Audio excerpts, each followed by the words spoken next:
एक बार फिर से स्वागत है घटना चक्र में। और 1984 के दंगे के लिए जो फैसला आए कि जगदीश टाइटलर के खिलाफ जो क्लोजर रिपोर्ट था उसको कोर्ट ने खारिज किया और कहा जांच फिर से होनी चाहिए।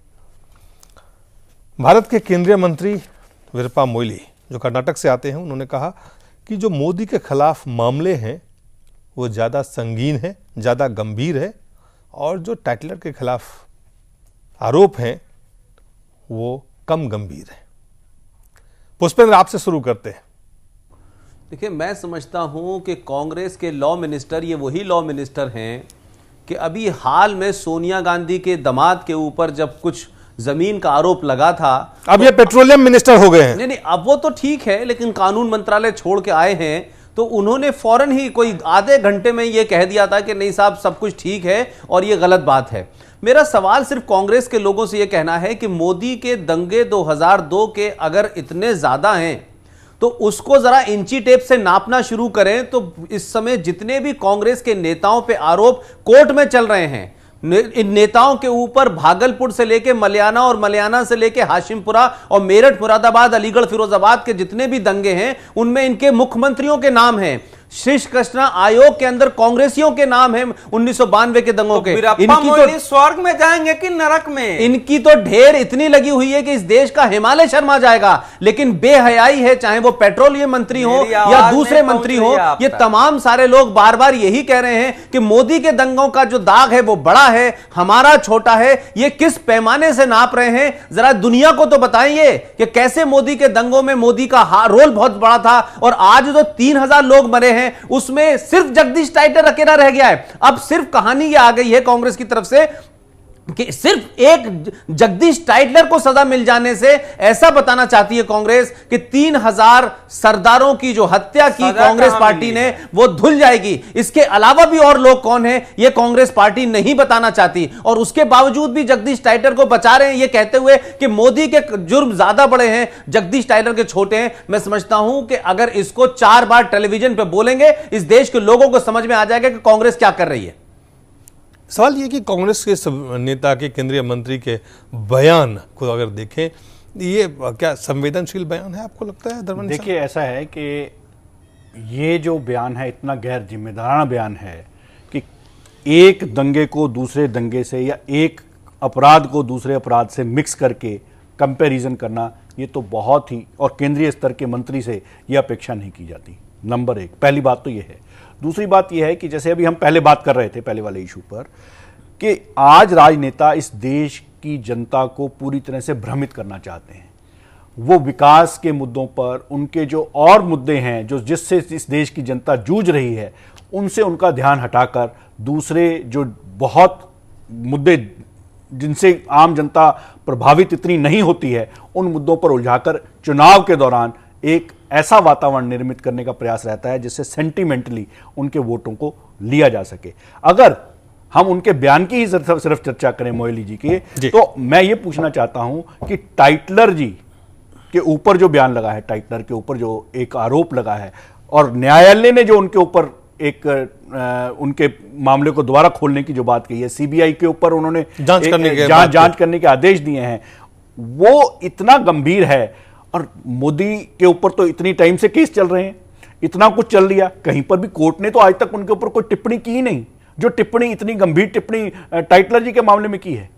तो मोदी जी का मामला और टाइटलर का मामला कैसे एक हो गया, ये तो मोइली जी का मापदंड हो सकता है, पैमाना हो सकता है। मुझे लगता है कि मोइली जैसे व्यक्ति अगर ऐसा गैर जिम्मेदाराना बयान दे सकते हैं और कंपेयर कर सकते हैं तो आप समझ सकते हैं कि किस प्रकार हमारी सरकार में केंद्रीय उन्होंने जो सेंटेंस किया, our heart goes out to the victim, जो लोग जो शिकार हुए हैं उनके साथ उनका दिल है, वो उनके साथ उनकी संवेदना है। लेकिन उन्होंने कहता है, साथ ही कहते हैं कि we are not here to protect anybody, किसी को वो बचाने के लिए काम नहीं कर रहे हैं और जो कानून है अपना काम करेगी। लेकिन उन्होंने कहा कि जो एलिगेशन, जो आरोप हैं against Tytler, not as serious as Gujarat chief minister Narendra Modi. क्या है दिलीप जी, नहीं दिलीप जी, इसका मापदंड क्या है? आप ये देखिए कि वो मुख्यमंत्री के नाते एक एक्शन लेते हैं, कर्फ्यू लगता है, वहां पर फोर्सेस आती हैं और वो बचाने का प्रयास करते हैं। जो कर सकता है एक मुख्यमंत्री, उन्होंने करने का कोशिश की है। उसको सिर्फ इस बात पर कटघरे में खड़ा किया जा रहा है कि उन्होंने थोड़ा टाइम ज्यादा लिया। और यहां पर तो आरोप पूरी तरह से यह लग रहा है, चश्मदीद ये कह रहे हैं कि उन्होंने कर्फ्यू के दौरान सिर्फ और सिर्फ सिख मरे और सबको पूरी तरह से खुली। हमने देखा 84 का, हम यहीं पर थे, क्या हुआ है। तो आप इनको कंपेयर नहीं कर सकते जी। और जिसने भी कंपेयर किया हमारे साथ रशीद मसूद साहब है, कांग्रेस के एमपी हैं। मसूद साहब, ये जो कंपैरिजन है वीरप्पा मोइली साहब का कि गंभीर आरोप मोदी पे जो है वो ज्यादा है और टैटलर पे कम है, इसका कौन सा पैमाना है? देखिए, टैटलर के ऊपर तो कोई इल्जाम ही नहीं है जी। टैटलर के ऊपर तो कोई इल्जाम ही नहीं है कि बाद में आप गवाह आए हैं, पहले शुरू से नाम नहीं था इनका, सही कोई नहीं था। और जो इल्जाम लगा रहे हैं वो ये लगा रहे हैं, कोर्ट ने भी कोई इनके ऊपर नहीं कहा है। उन्होंने कहा कि इंक्वायरी कर दी जाए, उसको इतनी सी बात है। मोदी पे इल्जाम है कि उन्होंने गवर्नमेंट का मशीनरी को यूज किया है कत्लेआम के लिए, वो बहुत सीरियस इल्जाम जी। नहीं, उन्होंने कहा है कि बड़ा कम सीरियस है जो आरोप है टैटलर साहब पे, वो कमजोर है, कम गंभीर।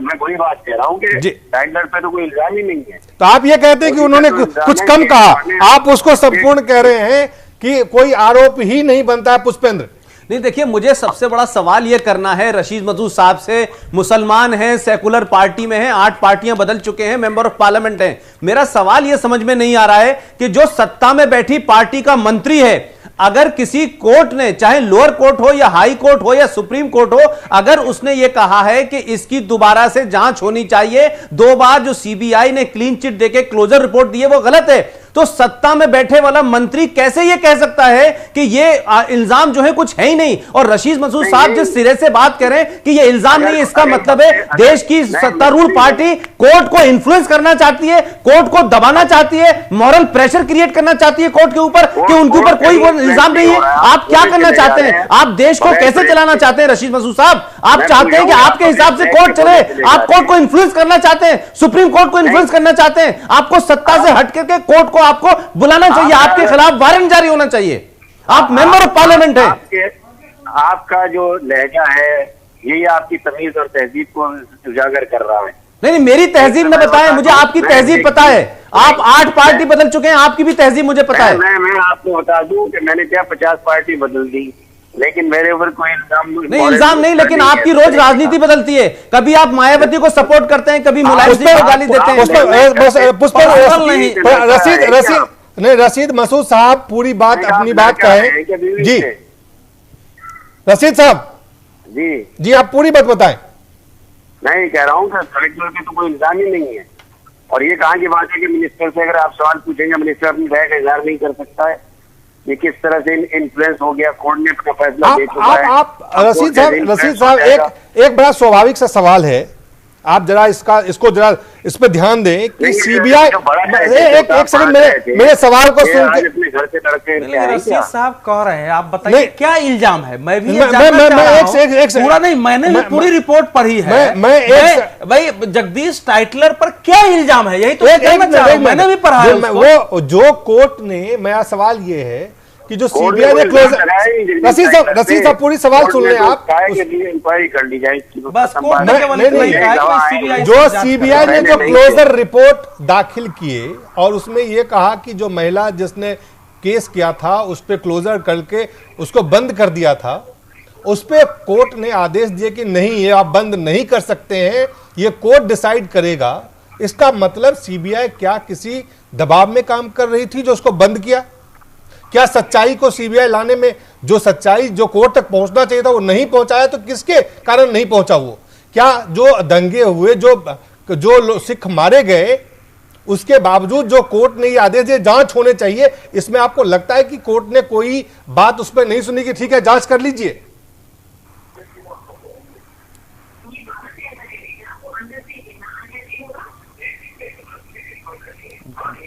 कट गया। रशीद साहब जी, आपको मेरी आवाज आ रही है? ये आ रही है आपके। मैंने पूछा कि जो कोर्ट ने कहा है जांच की जानी चाहिए, सीबीआई की क्लोजर रिपोर्ट को खारिज किया, वो तो आधार पे किया है, वो निराधार कोर्ट ने काम नहीं किया है। ऐसा है कि नए गवाह आए हैं दो, उन दो नए गवाहों के आधार के ऊपर उन्हें खारिज करके कहा है कि दोबारा इंक्वायरी कर ली जाए। उसमें जगदीश टाइटलर के बारे में कोई बात नहीं। रशीद साहब इसमें थोड़ा इसमें बगैर गुनाह है या नहीं है, रशीद साहब इसमें थोड़ा इंक्वायरी कर दी जाए। नहीं रशीद साहब, इसमें जो आपने कहा दो नए गवाह आए हैं, ऐसा नहीं है। उन गवाह के जो एफिडेविट हैं उनके ऊपर कोई संज्ञान सीबीआई ने नहीं लिया, इसीलिए सीबीआई की क्लोजर रिपोर्ट को हाई कोर्ट ने निरस्त करते हुए कहा है कि आपने इनका संज्ञान क्यों नहीं लिया। और वो एफिडेविट बहुत गंभीर हैं जो टाइटलर के भूमिका के ऊपर सीधा सीधा आक्षेप करते हैं। वो ओरिजिनल गवाह नहीं थे, शुरू में गवाह नहीं थे वो। नहीं, वही तो मुद्दा है ना कि उनको गवाह क्यों नहीं बनाया गया। सवाल ये है, आप गवाह नहीं दिया होगा, वो बहुत लेटर ऑन गवाह आए, इनिशियल गवाह नहीं है वो। नहीं, इनिशियल गवाह कौन बनाएगा? सीबीआई बनाएगी या वो अपने आप बनेंगे? वो तो अपना एफिडेविट दे सकते हैं। तो आप तो सुप्रीम कोर्ट के मॉनिटरिंग में वो होगी, जांच होगी, अब उसमें कहां समस्या है? कांग्रेस के कहने से तो रुकने वाले नहीं। कांग्रेस जो सवाल जो जिस आप ये देखिए रशीद महसूद साहब, मैं आपसे एक सवाल पूछना चाहता हूं, चूंकि आप सांसद हैं, मैं एक सवाल पूछना चाहता हूं। मुंबई में राइट हुए, श्री कृष्ण कमीशन की रिपोर्ट अभी भी, उसमें जिन लोगों को नामित किया गया वो रिपोर्ट कहां है आपको पता है? 84 के जिसको दंगा कहते हैं, उस दंगे में सिर्फ सिख मारे गए, उसमें ना कोई हिंदू ना कोई मुसलमान, एक पुलिस वालों को खरोच नहीं आया। 3 दशक से ज्यादा, लगभग 3 दशक होने चले हैं, उसका न्याय कहां है? वो बड़ा सवाल है। और जिस तरह से सीबीआई ने क्लोजर रिपोर्ट दाखिल किया जिसको खारिज किया गया, ये अपने आप में बड़ा सवाल नहीं है क्या? हाँ, बड़ा सवाल जरूर है। वो सवाल किसके ऊपर है? सुप्रीम कोर्ट ने जो सवाल यह है कि वो सवाल किसके ऊपर है? वो सवालिया निशान किसके ऊपर है? सीबीआई ने जिस तरह से काम किया उसके ऊपर है, किसको बचाने के लिए किया वो काम? नहीं, ये कोई बचाने के लिए, बचाने के लिए नहीं किया। किसके लिए किया? फिर उनको लगा कि वो नहीं है इस काबिल, अब दोबारा इंक्वायरी हो जाएगी, दोबारा बात में आ जाएगी, जो भी कुछ होगा मैं अब दोबारा कोर्ट ने भर के मैं इस पर टिप्पणी नहीं करना चाहता हूँ। तो फिर आखिर मोइली साहब ये क्यों कहते हैं उनके ऊपर जो आरोप है वो कम गंभीर है?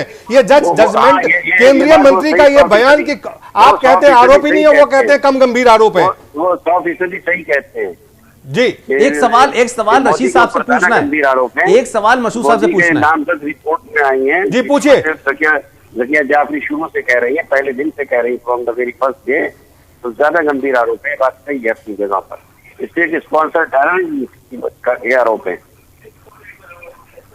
और ये क्या रशीद मसूद जी, जो ये वाला है अपना 84 का दंगा जो है, ये क्या स्टेट स्पॉन्सर्ड नहीं था क्या? नहीं, बिल्कुल नहीं। मेरा एक सवाल है छोटा सा रशीद भाई से। किसी ने कहा ही नहीं। पूछिए किसी ने कहा ही नहीं है। रशीद भाई, रशीद साहब, एक छोटा सा मेरा सवाल है कि जगदीश टाइटलर के अलावा तमाम सारे लोग, किसी का दंगों में इन्वॉल्वमेंट नहीं था। अगर ये बात मान भी ली जाए तो 3000 कर दिया है। नहीं, मैं दूसरी बात कर रहा हूं रशीद भाई, मैं दूसरी बात कर रहा हूं। मैं कह रहा हूं ये मान भी लिया जाए कि किसी कांग्रेस के नेता या किसी दूसरे नेता ने ये दंगे नहीं कराए, 3000 सरदार जब मरे तो ना कोई दूसरी पार्टी से हिंदू मरा, ना मुसलमान मरा, ना क्रिश्चियन, तो इनको मारा किसने? हवा में मर गए ये? किस लोगों ने मारा? किसी ने तो मारा होगा। ये रिएक्शन था, और उसका जो इंदिरा जी को एक सरदार से मार दिया, उसकी रिएक्शन में सरदार का इन्वॉल्वमेंट है, इससे सरदारों के साथ हुआ है। लेकिन किसी कोई तो जिम्मेदार होगा। रशीद जी, ये जो आपने बात कही अभी, चलिए इस पे कोर्ट में मामला जो ऐसा है। बहुत बहुत धन्यवाद रशीद साहब। नहीं, डाइवर्ट नहीं, आप सवाल ये है, बोलने तो दीजिए। नहीं, शांत, जो सवाल है आप अगर उसको क्रांति कर दी। नहीं, क्रांति की बात नहीं है। सवाल ये है कि 3000 से ज्यादा सिख मारे गए। मालूम है 4000। मैं ये कहता हूं कि किसने मारा? सीबीआई ने क्लोजर रिपोर्ट दाखिल इसको आप किस आधार पे किया, और कोर्ट ने जो आधार पे, तो मेरे को जवाब देने दीजिए। बताइए। ऐसा है कि पहले इसको 3 भाग में बांट के देखिए। पहली बात कि 4000 सिख मारे गए, करोड़ों की संपत्ति लूटी गई, और बाजाप्ता जो है संपत्ति स्वाहा किया गया। देश की सत्ता और स्टेट का अधिकार जिसके हाथ में था, अगर शासन की सह नहीं होती तो इस प्रकार से नरसंहार नहीं होता। मैं तो उसको हत्या मानता नहीं हूं। यह एक पक्ष है। लेकिन जैसे ही आप ना केवल एक दो लोगों को चिन्हित करते हैं कि जगदीश टाइटलर, ये आप नहीं चिन्हित कर रहे हैं। अब आप पूरी बात कर रहे हैं। नहीं, ये आप चिन्हित नहीं कर रहे हैं। अरे मुझे एक बात तो कहने दीजिए। जो शिकार हुए हैं वो चिन्हित कर रहे हैं। ना शिकार और उनके गवाही को जिस तरह एक मामले में नहीं, सवाल मामले का नहीं है। आप एक मामले को लेकर आप क्या चाहते हैं कि जो आप चाहते हैं वही बोलूंगा? बिल्कुल, आप अगर ये कह रहे हैं, ये बात थोड़ी, आप अगर ये कह रहे हैं कि एक मामले में है सवाल, एक मामले में लोगों की मृत्यु, उसको उनकी मौत हुई है जिसकी बात हो रही है, वो मामला गंभीर है। क्या मैं ये बोल रहा हूं तो मेरे सामने वो मामला नहीं है? नहीं तो आप कहां, आप कह रहे हैं कि आप सिर्फ एक मामले को सुने ही नहीं पूरी बात। पहली बात यह है कि इस समय जगदीश टाइटलर की बात किस मामले में उठी है? पूल बंगस गुरुद्वारे में आग लगाई गई, बाहर 3 लोग मारे गए। उसमें मारे गए एक परिवार के व्यक्ति का कहना है कि ये ट्रक पर खड़ा होकर के और जो है लोगों को भड़का रहे थे। ये इसमें इतना ही है। उसमें जब 2007 में, अक्टूबर 2007 में सीबीआई ने न्यायालय में क्लोजर रिपोर्ट दी तो एक अमेरिका से एक जसवीर सिंह नामक एक व्यक्ति खड़े हुए कि भैया मैं इसका गवाह हूं, मेरे से सीबीआई ने पूछा ही नहीं। तो कोर्ट ने इनका क्लोजर रिपोर्ट स्वीकार नहीं किया कि यू गो, आप अमेरिका जाइए बात करके। अमेरिका से वहां आए, उसने फिर से दिया और क्लोजर रिपोर्ट स्वीकार हो गई। पहली बात है। देखिए ऐसा है कि 13 कमिटियां और उसमें आयोग जो है 84 के दंगों में आ चुके हैं। जगदीश टाइटलर और सज्जन कुमार HKL भगत, 3 का नाम नानावती आयोग की रिपोर्ट में है। आप जानते हैं अटल बिहारी वाजपेयी की सरकार ने 1999 में इस आयोग को किया था कि नए सिरे से। उसमें लिखा हुआ यह है, शब्द जो प्रयोग है कि जगदीश टाइटलर, सज्जन सिंह और HKL भगत की भूमिका इसमें जो है दिखती है और उसके साक्ष्य भी हैं, लेकिन उसमें शब्द है प्रोबेबली। तो प्रोबेबली का मतलब कि अभी तक कोई प्रमाण नहीं, तो कोर्ट फैसला ऐसे नहीं करेगी हमारे सेंटीमेंट से। कोर्ट आपके सेंटीमेंट से नहीं, कोर्ट ना मेरे सेंटीमेंट से, आपके सेंटीमेंट। लेकिन आपको वेद मारवा कमेटी बनी, चूंकि हमारे पास समय कम है। वेद मारवा कमेटी तो पूरी ही नहीं पूरी नहीं हुई। क्यों? क्योंकि उन्होंने पूछा कि कॉल रिकॉर्ड्स की जो बात उन्होंने शुरुआत की और जो कॉल जिस तरह से स्टेट ने काम किया, और सीबीआई किसके अंडर में है, सीबीआई की भूमिका क्या रही है? वो तो सब बात है, लेकिन वही आप 3 हत्या को लेके अगर आप जैसे नहीं, सवाल 3 हत्या का नहीं है, 3000 हत्या के तरफ किधर जाना, कैसे जाना है, ये सवाल है। ये मामला हमें समय खत्म, हमारा समय खत्म हो गया है। मुझे लगता है मैं 1 मिनट इसमें कहना चाहता हूं। दिलीप जी, आपका समय जरूर खत्म हो गया है। मुझे ये लगता है कि अभी जैसे रशीद जी ने कहा कि मैं कुछ और कह रहा हूं, मैं इसमें आप इसको दूल्हा, लेकिन केस का मामला कोर्ट में कह रहा हूं, कोर्ट में मेरिट के आधार पर, मैं इस मामले का मेरिट की बात कर रहा हूं। मेरा जब मेरिट पहुंचेगा तब मेरिट के आधार पर होगा। इसमें एक ही केस है पूल बंगस, जब उसका पूरे दिन कोर्ट में पूरे दिन का दूरदर्शन का उसके पास विजुअल है। चलिए समय खत्म होता है। धन्यवाद, बहुत बहुत धन्यवाद।